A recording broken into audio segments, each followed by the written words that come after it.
السلام علیکم. آپ لوگوں سے درخواست ہے کہ اس ویڈیو کو لائک کیجیے اور شیئر کیجیے. اگر آپ نے ابھی تک اس چینل کو سبسکرائب نہیں کیا ہے تو اسے سبسکرائب کیجیے اور بیل آئیکن دبائیے تاکہ ہماری نیو ویڈیو کی نوٹیفیکیشن آئے. شکریہ.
چھڑی سامنے قرآن نے مدحت کا دفتر لیا حضرت عباس نے میدان الٹ کر جو کی سوکھی روٹیوں کا زور دکھلاتے ہوئے جو کی سوکھی روٹیوں کا زور دکھلاتے ہوئے توڑ کر مولا علی نے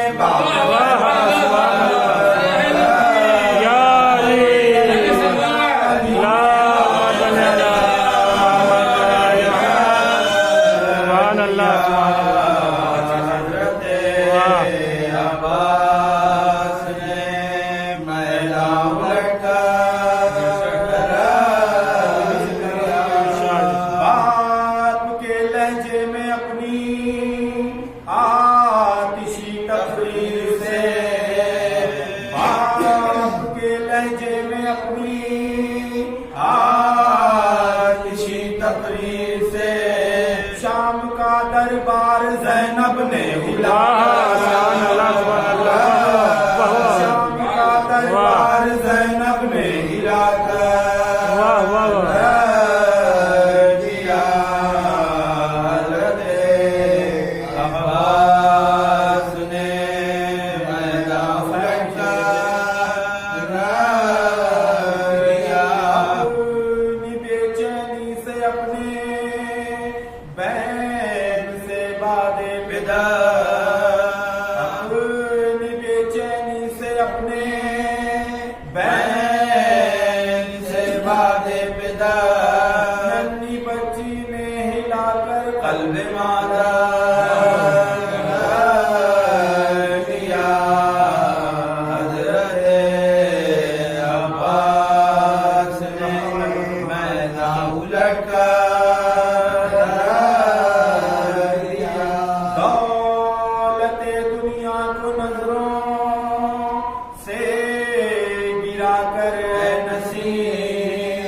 دولت دنیا کو نظروں سے گرا کر ہے نصیب میں نے سر اپنا دریا لے نبی سبحان اللہ سر اپنا دریا لے نبی پر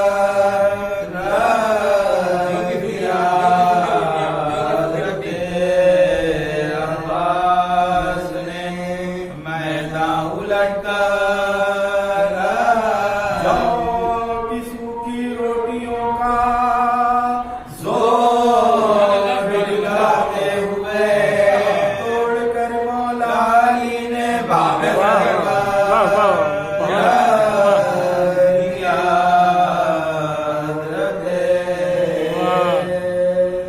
سبحان اللہ سبحان اللہ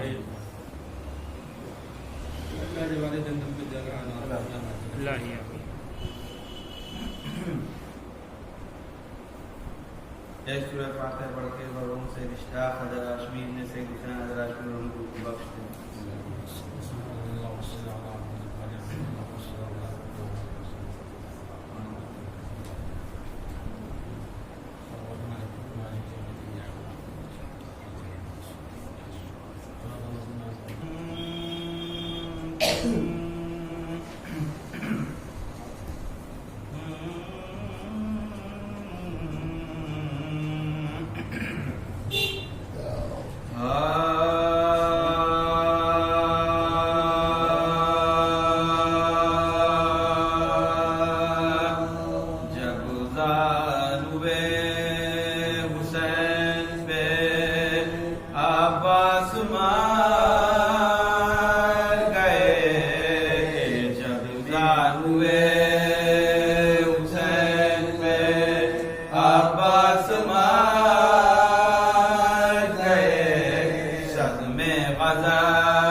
نبی پر گزر گئے خنجر علام کے دل و جگر تک اتر گئے چلا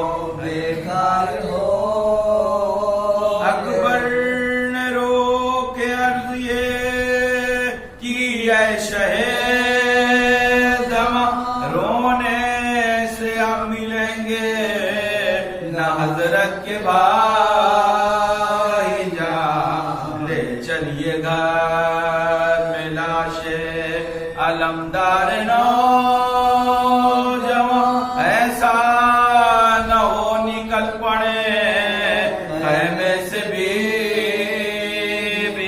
ارے دریا پہ ننگے سر کہیں بنت علی نا بچوں کو ساتھ لے کے سکینہ چلی نا بچوں کو ساتھ لے کے سکینہ چلی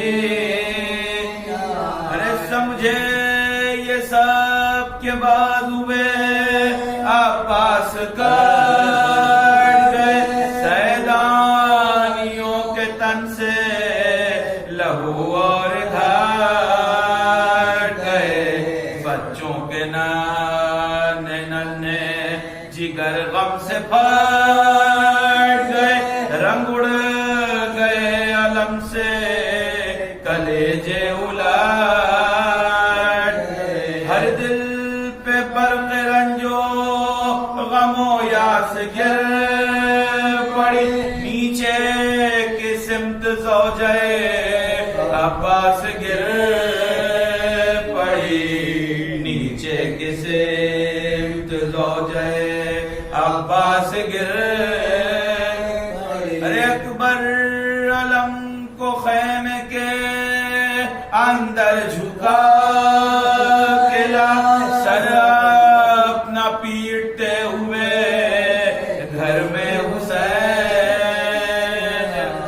چلاتے تھے کہ بھائی کو بھائی کہاں سے پا عباس ساتھ چھوڑ دیا ہائے ہائے ارے چھینا جل ہم سے ہمارے دلیر کو سوتے ہوئے ترائی پہ چھوڑا شیر کو جب زان ہوئے حسین پہ عباس چھوٹا یہ شیخ کہتا تھا آنسو بہا بابا ہمارے گھر میں کب آئیں گے اے چچا آیا علم پر ان کے نہ آنے کی وجہ چھوٹے سے رو کے پھریے بڑے بھائی نے ارے اماں کی مانگ اجڑ گئی صدمے گزر گئے بھیا تمہیں خبر نہیں بابا تمہار گئے بھیا تمہیں خبر نہیں بابا تمہارا بات کرے دوڑا یہ سن کے نہر کی جانب وہ بے اٹھ کر پکار شاہ کے بیٹا چلے کدھر ننھے سے ہاتھ جوڑ کے بولا بنو اگر بابا کی لاش اٹھانے کو جاتے ہیں میت نہ اٹھ سکے گی تو خالی نہ دامن میں ہم کٹے ہوئے ہاتھوں کو لا میت نہ اٹھ سکے گی تو خالی نہ دامن میں ہم کٹے ہوئے ہاتھوں کو لا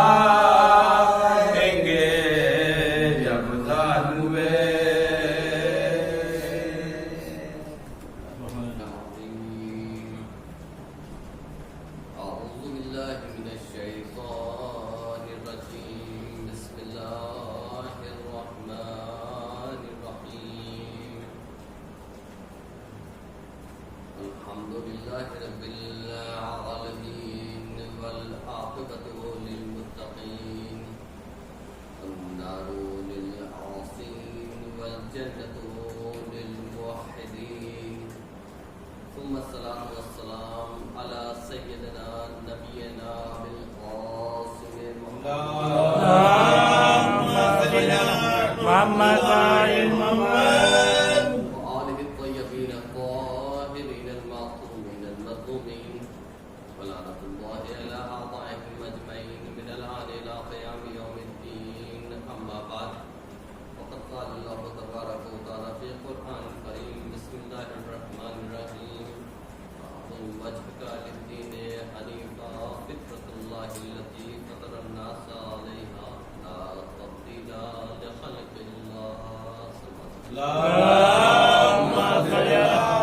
محمد وآل محمد.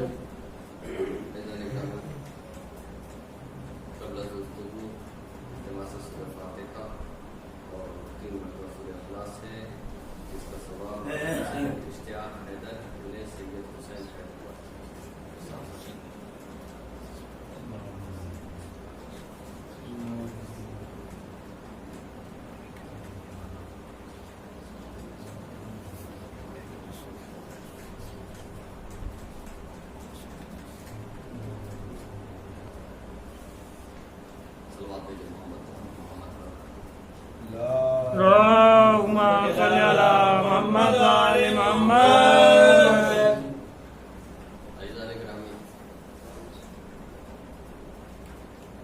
آیہ مجیدہ میں خداوند عالم اعلان کر رہا ہے کہ اپنے چہرے کو باطن وجہ کا، اپنے رخ کو دین حنیف مبین کی طرف موڑ.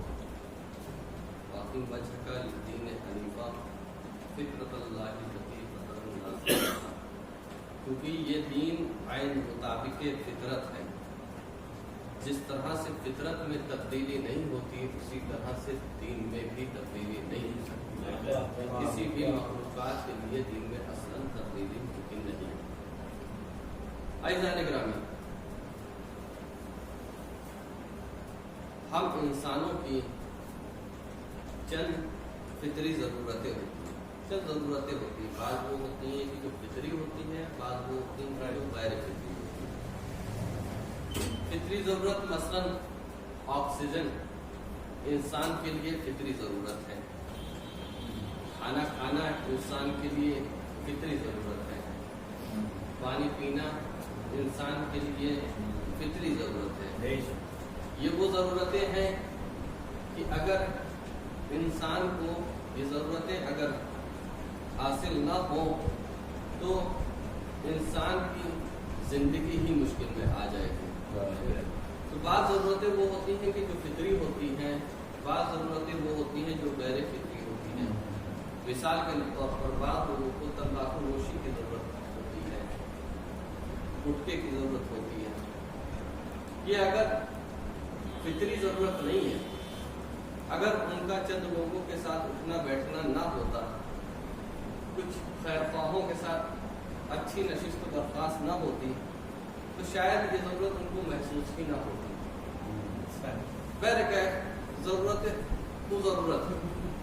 بعض ضرورتیں وہ ہوتی ہیں کہ جو فطری ہوتی ہیں، بعض ضرورتیں وہ ہوتی ہیں کہ جو غیر فطری ہوتی ہیں. بعض ضرورتیں وہ ہوتی ہیں کہ جس میں سمجھوتا ممکن ہے، اور بعض ضرورتیں وہ ہوتی ہیں کہ جس میں اصلاً سمجھوتا ممکن نہیں ہے. مثال کے طور پہ آکسیجن ایک ایسی ضرورت ہے کہ جس میں اصلاً سمجھوتا ممکن نہیں ہے. بہت ساری ایسی ضرورتیں ہیں کہ جس میں اصلاً سمجھوتا ممکن نہیں ہے. مثال کے طور پر ایک شخص کسی بڑے شہر میں اس کو نوکری مل گئی. اب اس کو بہت اچھا روزگار مل گیا، بہت اچھی نوکری مل گئی، لیکن اس کے ساتھ جو مشکل آئی وہ یہ تھی کہ اس کو گھر نہیں ملتا. عام طور پر بڑے شہروں کا یہی المیہ ہے کہ نوکری تو بہت آسانی سے مل جاتی ہے، گھر نہیں ملتا. تو اب گھر کے لیے وہ در بدر کر گئے تھے. کسی صاحب کو پتہ چلا، وہ ان کے پاس آئے، کہا میں نے سنا آپ کو گھر کی ضرورت ہے، میرے پاس گھر ہے اور میں آپ کو دینے کو بھی تیار ہوں، اور میں آپ کو یہ گھر فری میں دیتا ہوں. یہ خوش ہوتے چلے گئے. اتنی بڑی مشکل اتنی آسانی سے حل ہو گئی. کہا لیکن ہماری ایک شرط ہے. کہا وہ شرط کیا ہے؟ کہا آپ ہمارے گھر میں رہیے تو صحیح، لیکن ہماری شرط یہ ہے کہ آپ کھانا نہیں کھائیں گے، آپ پانی نہیں پئیں گے. کیا آپ یہ شرط قبول کریں گے؟ کہیں گے در بدر بھٹکنا ہمیں قبول ہے، لیکن یہ شرط قبول نہیں ہے. انہوں نے کہا کہ ٹھیک ہے بھائی، آپ ہماری یہ شرط نہیں قبول کر رہے ہیں، چلیے ہماری ایک اور شرط ہے، وہ آپ قبول کر لیجیے. کہا کیا؟ کہا آپ کھانا تو کھائیے، لیکن کھانے میں آپ روٹی کا استعمال نہیں کریں گے. دیکھیں، کھانا بھی ایک ضرورت ہے اور روٹی بھی ایک ضرورت ہے. انہوں نے کہا ٹھیک ہے نہیں کھائیں گے روٹی. بہت ساری ایسی قومیں ہیں جو چاول کھا کے زندہ رہ لیتی ہیں. کم از کم یہ جو گھر کی مشکل ہے یہ تو حل ہو جائے گی, بچوں کے سر پہ سایہ تو ہو جائے گا. تو یہ شرط انہوں نے قبول کر لی. تو عزیزوں اسی تناظر میں یہ پتہ چلتا ہے کہ بعض ضرورتیں وہ ہوتی ہیں کہ جس میں اصلاً سمجھوتا ممکن نہیں ہوتا, اب بعض ضرورتیں وہ ہوتی ہیں کہ جس میں سمجھوتا ممکن ہوتا ہے, تسامح ممکن ہو سکتا ہے. ایسو انہی ضرورتوں میں کہ جن میں اصلاً سمجھوتا ممکن نہیں ہے, ان میں سے ایک ضرورت ہے ضرورت ہدایت. ہر انسان کے ذہن میں ایک سوال ہے, کہاں سے آیا ہے, کہاں جائے گا, اس کا مبدا کیا ہے, اس کا معاد کیا ہے. یوں ہی بھیج دیا گیا کہ بھیجنے کا کوئی ایک مقصد ہے. اگر زندگی جی رہا ہے تو زندگی کے جینے کا کوئی ایک طریقہ ہے, کوئی ایک مقصد ہے. ہر ایک کے ذہن میں یہ سوال ہے. اب ضرورت ہے کہ کوئی آئے اور انسان کے اس سوال کا جواب دے. ایسو یہی ضرورت ہدایت کو جو چیز پوری کرتی ہے وہ ہے دین. دین بتاتا ہے کہ تم کہاں سے آئے ہو, تم کہاں جاؤ گے. تم یوں ہی نہیں آئے ہو, تمہارے جانے کا ایک مقصد ہے, تمہارے بھیجنے کا ایک مقصد ہے. تو عزیزو دین ہماری بنیادی ضرورت کا نام ہے, ایسی ضرورت کا نام ہے کہ جس میں اصلاً سمجھوتا ممکن ہی نہیں ہے. ہم یہ کہتے ہیں کہ چلو دین بھی اپنا لیں گے, نہیں دین بھی نہیں, دین ہی, کیونکہ بھی میں تسامح کا امکان ہوتا ہے. نہیں دین میں اصلاً کوئی تسامح ہے ہی نہیں. البتہ اگر سمجھوتا کر سکتے ہیں تو کھانے میں سمجھوتا کر لیں گے, آکسیجن میں سمجھوتا کر لیں گے. کیا مشکل ہوگی, زندگی ہی چھن جائے گی نا. یہ زندگی تو ایک دن چھننے والی ہے ہی ہے. لیکن دین فقط اس زندگی کے لیے نہیں بلکہ دونوں زندگی کے لیے ضروری ہے.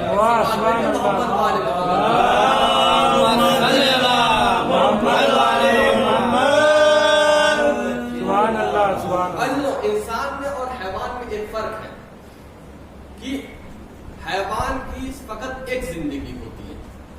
جانور کو خدا نے جانور بنا کے بھیجا, اس کی فقط ایک زندگی ہے. شیر کی فقط ایک زندگی ہے, بکری کی فقط ایک زندگی ہے. لیکن انسان کی ایک زندگی نہیں ہے بلکہ انسان کی دو زندگی ہے. ایک دنیاوی زندگی, ایک اخروی زندگی. اور اصل زندگی کیا ہے؟ قرآن اعلان کر رہا ہے ان الدار الآخرۃ لہی الحیوان. اصل زندگی انسان کی اخروی زندگی ہے. دنیاوی زندگی اس کی اصل زندگی نہیں ہے بلکہ یہ ایک تمہیدی زندگی ہے. مثال کے طور پر ایک بچہ اسکول میں جاتا ہے, 5 سال 10 سال اسکول میں پڑھائی کرتا ہے. کس لیے پڑھائی کرتا ہے؟ تاکہ زندگی بھر آرام کر سکے. ایک نوجوان یونیورسٹی میں پڑھتا ہے کس لیے؟ تاکہ اچھی جاب مل جائے اور آرام کر سکے. ایک انسان روزگار کے لیے دن میں 8 گھنٹہ صرف کرتا ہے, اس لیے تاکہ سارا وقت آرام کر سکے. کسان کھیت میں 4 مہینے 6 مہینے کام کرتا ہے, کس لیے؟ کہ سال 2 سال آرام کر سکے. ایسو اس کی تو 2 زندگی ہو گئی نا, ایک زندگی کھیت والی زندگی, ایک زندگی دوسری زندگی. کیا یہ اب اس سے پوچھیں کہ یہ بتاؤ یہ تمہاری اصل زندگی ہے؟ نہیں, یہ اس کی اصل زندگی نہیں بلکہ تمہیدی زندگی ہے.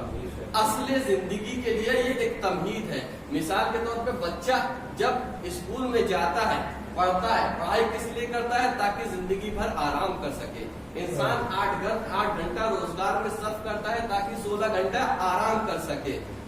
کسان کھیت میں 4 مہینہ صرف کرتا ہے تاکہ 8 مہینہ آرام کر سکے. تو عزیزو 2 زندگی ہو گئی نا, ایک تمہیدی زندگی, ایک اصل زندگی. اسی تناظر میں انسان کی زندگی کو دیکھیں. انسان کی یہ تمام حیات تمہیدی زندگی ہے نہ کہ اصل زندگی ہے. یہ ساری زندگی انسان کی تمہیدی زندگی ہے. کس لیے؟ تاکہ آخرت میں وہ آرام کر سکے.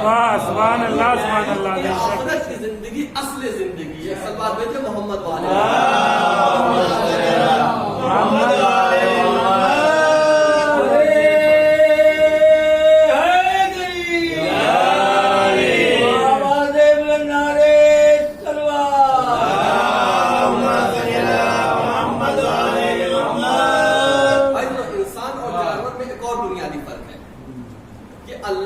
نے جانور کو جانور بنا کے بھیج دیا, اللہ نے شیر کو شیر بنا کے بھیج دیا, اللہ نے بکری کو بکری بنا کے بھیج دیا, اللہ نے ہیرے کو ہیرا بنا کے بھیج دیا, اللہ نے کوئلے کو کوئلہ بنا کے بھیج دیا, اللہ نے پیڑ کو پیڑ بنا کے بھیج دیا, لیکن اللہ نے انسان کو انسان بنا کے نہیں بھیجا. اللہ نے انسان کو انسان بنا کے نہیں بھیجا بلکہ انسان کو انسان بننے کے لیے بھیجا. ہم کہتے ہیں نا کہ ہم اشرف المخلوقات ہیں, ہے نہیں, بننے کا ہم میں ٹیلنٹ ہے. ہم اشرف المخلوقات بننے کا ہمارے اندر ٹیلنٹ ہے. بھائیو, انسان ٹیلنٹ ہونے کا یہ مطلب نہیں ہے کہ انسان وہ ہو جائے. بعض بچے وہ ہوتے ہیں کہ جن میں بہترین خطیب بننے کا ٹیلنٹ ہوتا ہے, بعض بچے وہ ہوتے ہیں جن میں کرکٹر بننے کا ٹیلنٹ ہوتا ہے, بعض بچے وہ ہوتے ہیں کہ جن میں سائنٹسٹ بننے کا ٹیلنٹ ہوتا ہے. جو ٹیلنٹ ہونے سے فقط انسان وہ بن نہیں جاتا بلکہ اس کے لیے کوچ بھی درکار ہوتا ہے, اس کے لیے نظام بھی درکار ہوتا ہے. عزیزوں, اب خداوند عالم نے انسان کو انسان بنا کے نہیں بھیجا بلکہ انسان بننے کے لیے بھیجا ہے. اور انسان کو فقط انسان بننے کے لیے بھیج ہی نہیں دیا بلکہ انسان کے لیے کوچنگ کا بھی انتظام کیا, انسان کے لیے نظام کا بھی انتظام کیا, کوچ بھی بھیجے, وہ بھی 14 کے 14 کوچ بھیجے, اور ایسے کوچ بھیجے کہ جو سب کے سب معصوم. انسان کو انسان بننے کے لیے کتاب بھیجی, ایسی کتاب کی جس کی نہ مثیل ہے نہ نظیر ہے. تو یہ سارے اسباب خداوند عالم نے انسان کو مہیا کرائے تاکہ انسان انسان بن جائے. کیوں؟ کیونکہ یہ انسان ہی ہے. انسان کے بارے میں انسان دو طریقے, تین انسان کے بارے میں اگر ہم تذکرات دیں, انسان کے بارے میں اگر تفکر کرتے ہیں تو قرآن انسان کے بارے میں 3 نظریہ بیان کرتا ہے. بعض وہ ہیں کہ جو حیوان کی مانند, اور بعض وہ ہیں کہ جو حیوان سے بدتر ہیں, اور بعض وہ ہیں کہ جو فرشتوں سے بہتر ہیں. ایک ہی انسان, اسی انسان کے لیے یہ 3 طریقے کا بیان.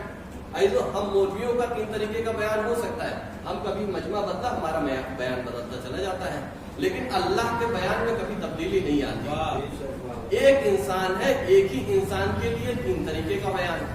حیوان ہے, حیوان سے بدتر ہے, بلکہ بعض وہ انسان ہے کہ جو فرشتوں سے بہتر ہے, بعض وہ ہے کہ جو فرشتوں سے بہتر ہے. تو اس کا مطلب یہ ہے کہ ہم نے جو انسان کو بھیجا ہے یہ ابھی انسان نہیں ہے بلکہ انسان بننے کا ٹیلنٹ دے کر بھیجا. اب یہ انسان کی ذمہ داری ہے کہ وہ فرشتوں سے بہتر بن جائے یا حیوان سے بدتر ہو جائے. عزیزوں, خدا نے حیوان میں یہ ٹیلنٹ نہیں دیا. شیر کوئی برا کام کر کے بکری نہیں بن جائے گا, اور بکری کوئی اچھا کام کر کے شیر نہیں بن جائے گی. ہیرا کوئی برا کام کر کے کوئلہ نہیں بن جائے گا. ہیرا اور کوئلہ دونوں ساتھ میں رہتے ہیں تو 60 اور گاٹ بھی کام نہیں آتی.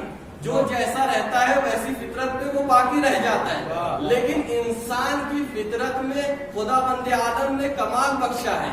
اگر انسان چاہے تو فرشتوں سے بہتر ہو سکتا ہے, انسان چاہے تو حیوان سے بدتر ہو سکتا ہے. یہی وجہ ہے کہ امام حسین علیہ السلام نے عاشورے کے دن شمر کو دیکھ کے کہا کہ انکا انت بہیمہ, تو جانور ہے, جانور, بلکہ جانور سے بدتر. صورت و شکل میں تو وہ انسان تھا, لیکن امام کہتے ہیں کہ تو جانور ہے, جانور نہیں بلکہ جانور سے بدتر ہے. صلوات بھیجے محمد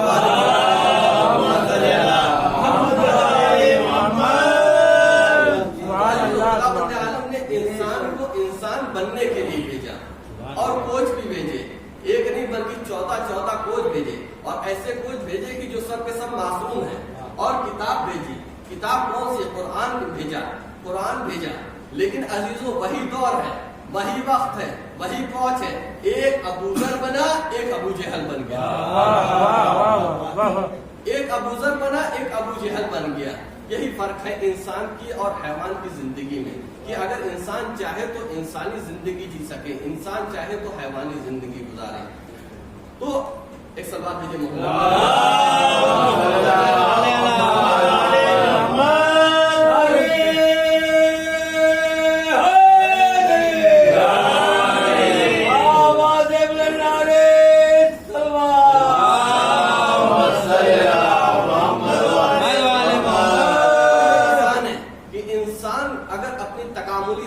تک پہنچنا چاہتا ہے تو اس کے لیے ضرورت ہے کہ وہ دین کی پیروی کرے.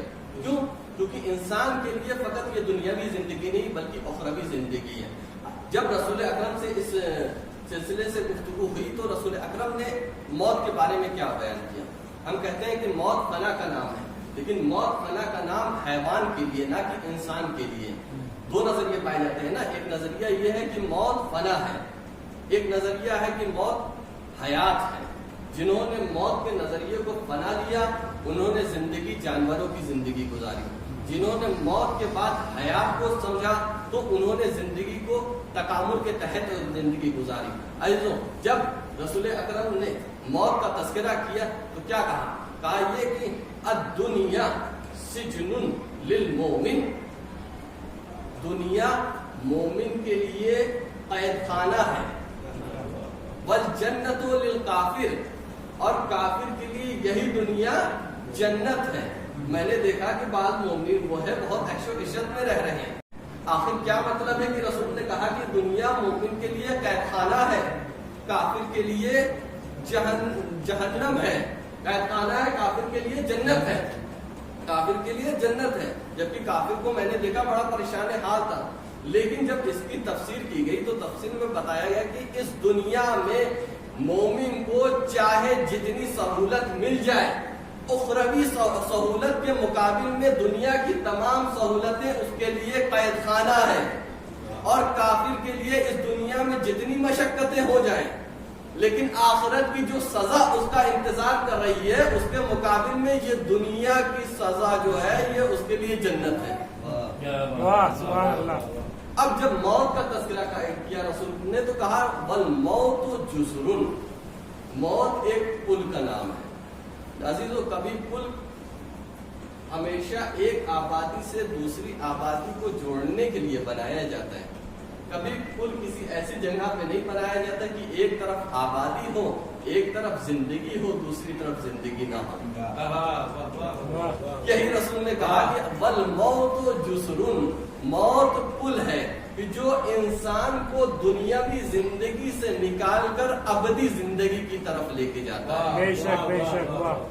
یہ ہے فلسفہ اسلام کہ جس نے موت کی تعریف جسر پل کی معنی کی اور اس کی حقیقی تعریف اور مصداقاً جو موت کو تعریف کی ہے وہ ہے کربلا والوں، جنہوں نے بتایا کہ موت کا اصل مزہ کیا ہے. کسی نے کہا موت شہد سے زیادہ شیرین ہے، کسی کے نزدیک موت ایسی ہے کہ جو موت پر گر پڑے یا موت پر آ جائے. عزیزوں، زندگی اس طرح سے جیو تاکہ موت تمہارے لیے موت ایک فنا نہ لگے بلکہ موت تمہارے لیے ایک حیات لگے. یہی کربلا والوں نے دیا، درس دیا.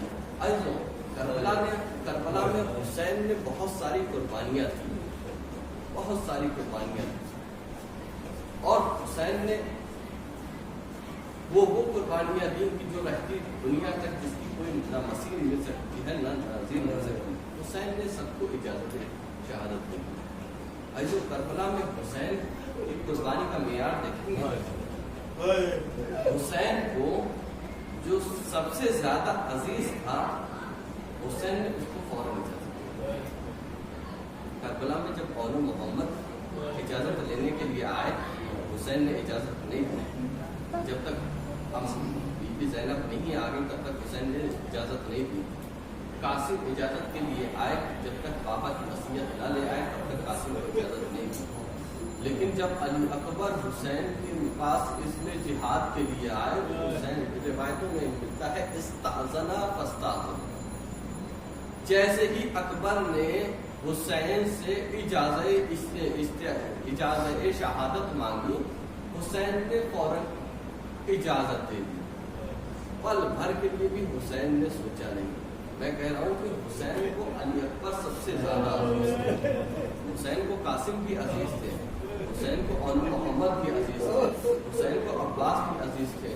لیکن اکبر سے حسین کو دوہری محبت تھی. ایک تو جوان لاس تھا، دوسرا شبیہ رسول تھا. تو حسین نے اکبر کو اجازت تو دے دی، لیکن ایک مرتبہ کہا کہ اکبر اگر جا رہے ہو تو جانے سے پہلے اپنی پھوپھی سے ذرا مل لو، اس نے تجھے پالا ہے۔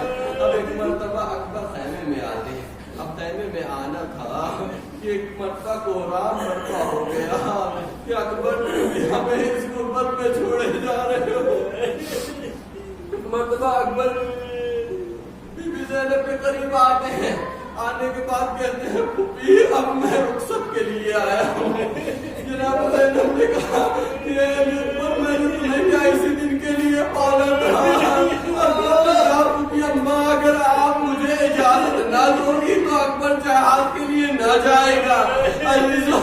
لیکن اکبر نے یہ کہا کہ اماں یہ بتائیے کہ اگر محشر میں میری دادی فاطمہ نے آپ سے پوچھ لیا کہ زینب تمہیں میرے حسین سے میرا علی اکبر زیادہ عزیز تھا، زینب کا یہ سننا تھا، زینب نے کہا نہیں اکبر میں تجھے نہیں روکوں گی، جہاد کے لیے میرے بھیا پہ ہزار اکبر قربان۔ اب اکبر باہر آتے ہیں، روایتوں میں ملتا ہے کہ ایک مرتبہ اکبر جب خیمے سے باہر آنا چاہتے ہیں، ایک مرتبہ پردہ اٹھتا ہے، پردہ گرتا ہے، پردہ اٹھتا ہے، پردہ گرتا ہے۔ ابھی بھی مسلم کا بیان ہے کہ میں نے دیکھا کہ کوئی بی بی ہے جو اکبر کے دامن کو پکڑے ہوئے ہے، ایسے کوئی بڑی بی بی ہوتی تو اکبر کے کندھوں سے پکڑتی، لیکن یہ ایک ننھی بچی ہے سکینہ ہے کہ جو اکبر کے دامن کو پکڑے ہے کہ بھیا صبح سے جو بھی شہادت کے لیے گیا ہے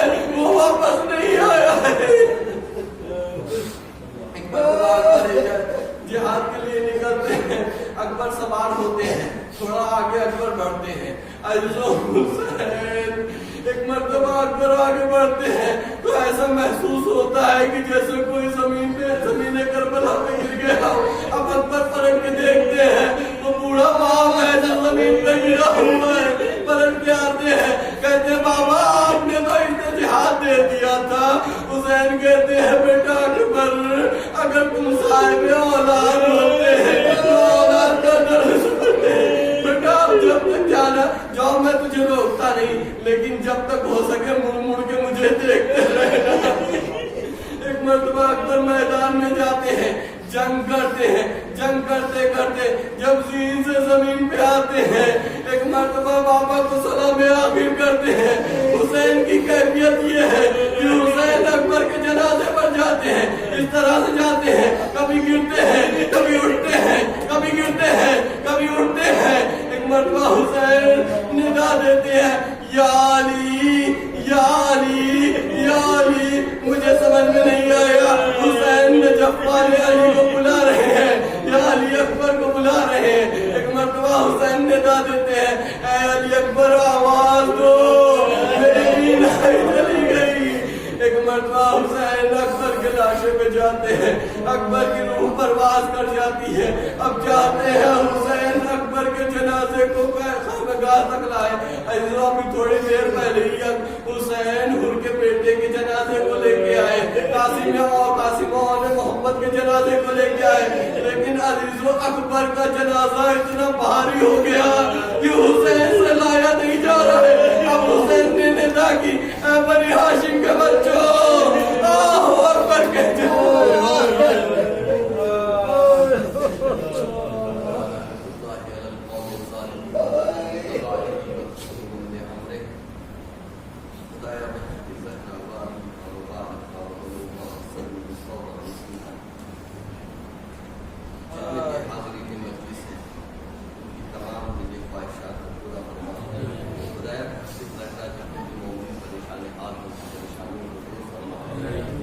خدایا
میری دونوں آنکھوں کا نور ہو گیا ظاہر میری دونوں آنکھوں کا نور ہو گیا ظاہر راستہ چلوں کیوں پر میرے نوجوان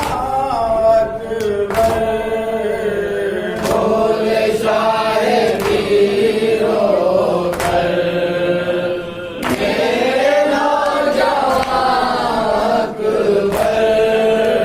دیکھتا تھا نانا کو میں تمہارے چہرے میں دیکھتا تھا نانا کو میں تمہارے چہرے میں ہم شبیہ پیغمبر میرے نوجوان